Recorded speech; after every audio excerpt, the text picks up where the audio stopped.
اور فارسی کی ایک کہاوت ہے کہ تو ہم محتاج خواہش شد کہ جہاں دا مکافات است۔ جس نے بھی لکھی اس کا کہنا یہ تھا کہ ایسا نہیں ہو سکتا کہ تو کبھی نہ کبھی محتاج نہ ہو۔ دراصل یہ دنیا جو ہے یہ مکافات کا در ہے، جیسا انسان کرتا ہے اس کے ساتھ ویسا ہو جاتا ہے۔ تو السلام علیکم، میرا نام عبد الرحمن ہے۔ میں بس ایک عام سا انسان ہوں، ایک عام سا سوشل میڈیا یوزر ہوں۔ تو خیر، آج جو میں بات کرنا چاہتا ہوں، ویسے تو میں بیشتر ویڈیو نہیں بناتا اس طرح کی، لیکن آج میرا دل ہے کہ میں بناؤں،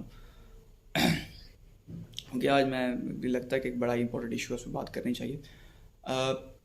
آج تقریباً 1:30 بجے خان صاحب کو سپریم کورٹ سے نیب کے آرڈرز پہ القادر ٹرسٹ کی مد میں رینجرز نے خان صاحب کو گرفتار کیا۔ وہ جو گرفتاری تھی وہ بڑی بروٹل قسم کی تھی، اور یہ جو بروٹیلٹی ہے یہ کوئی نئی نہیں ہے پاکستان میں۔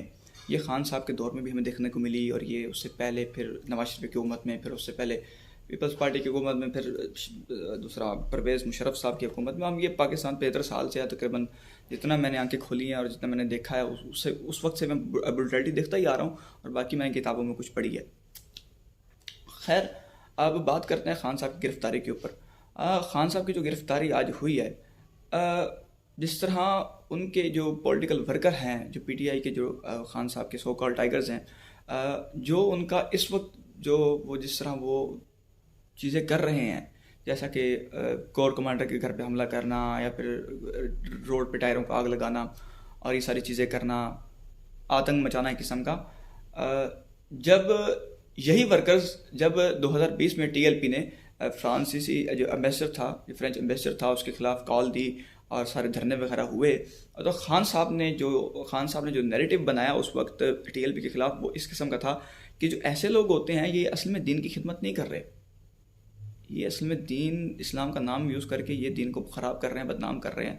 اور فواد چودھری صاحب جو اس وقت کے وزیر اطلاعات تھے، آئی تھنک اگر میں غلط نہیں ہوں تو وہ کہا کرتے تھے کہ ان کو انڈیا کی فنڈنگ ہو رہی ہے، اور یہ ایجنٹ ہیں انڈیا کے بہت بڑے، کہ اس طرح پاکستان کے روڈوں پہ بیٹھے ہوئے ہیں اور یہ کام ہو رہا ہے۔ اور اس کو خان صاحب کا ایک اور بیان یاد آ گیا، بات سے بات نکلتی ہے۔ خان صاحب کہا کرتے تھے کہ جی آپ کو پتہ ہے کہ ہماری امپورٹ ایکسپورٹ پہ کتنا اثر پڑ رہا ہے؟ اب تو خان جی پورا ملک بند ہوا پڑا ہے، اب کیا ہوا؟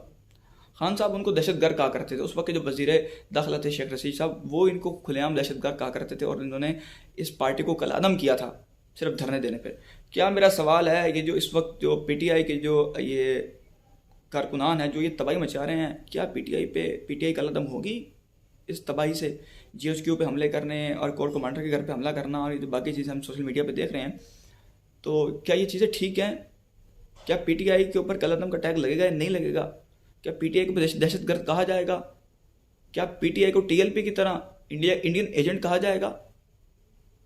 اگر کہا جائے گا تو کیوں کہا جائے گا؟ اگر نہیں کہا جائے گا تو کیوں نہیں کہا جائے گا؟ سوال ہے۔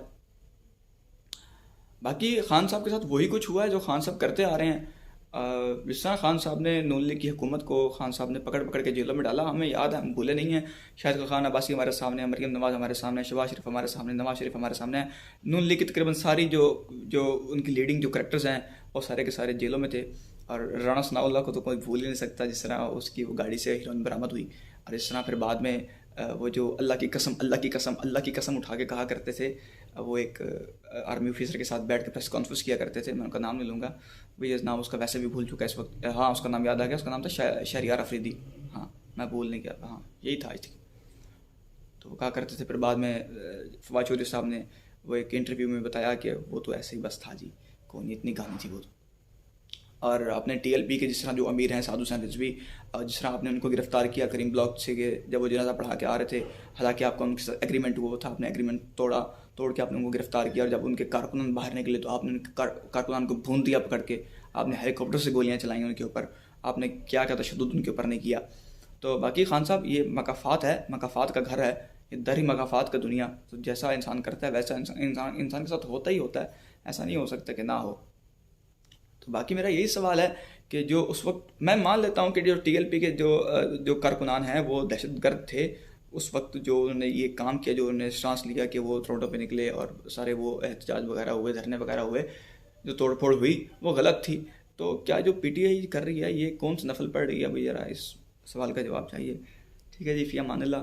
اللہ کی امان میں بھائی. ہم تو نہیں چاہتے کہ ہمارا ملک مزید کسی بڑے ثانیے سے گزرے. اللہ سب کو اپنی امان میں رکھے. جو ہمارے بھائی پی ٹی آئی کے بھی ہیں، خواہ نون لیگ کے ہیں، اللہ ہر کسی کو امان میں رکھے. ہر کسی کی ماں ہے جو ہے وہ اس کا گھر میں انتظار کر رہی ہے. اپنے آپ کو سیف رکھیں.